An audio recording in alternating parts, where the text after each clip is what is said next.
Autre angle d'attaque, les affaires qui visent l'exécutif, Alexandre Benalla, Alexis Kohler et maintenant Françoise Nyssen, la ministre de la Culture qui est visée par une enquête pour des travaux non déclarés au siège de son ancienne maison d'édition. Est-ce que vous demandez ce matin sa démission ?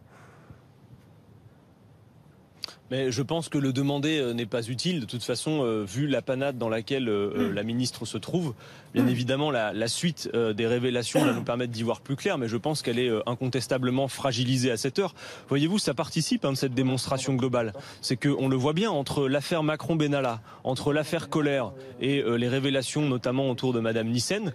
La République exemplaire, c'est la République des affaires en réalité. On le voit bien aujourd'hui. Donc ça boucle cette démonstration, si vous voulez. D'ailleurs, de ce point de vue, l'affaire Macron-Benalla, elle aurait pu apparaître n'importe quand. On aurait pu discuter du texte agriculture pendant que cette affaire venait devant nous. Et en réalité, elle est arrivée à quel moment ?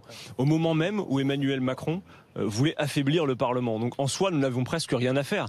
La démonstration était faite puisque regardez, vous avez un président qui vous dit on va affaiblir le Parlement, on va réduire le nombre de parlementaires, on va réduire leur capacité d'initiative. Or l'affaire Macron-Benalla a bien montré que les Françaises et les Français ont besoin de pouvoir s'appuyer sur un Parlement fort sans lequel sans doute aujourd'hui nous ne saurions à peu près rien de toutes ces révélations.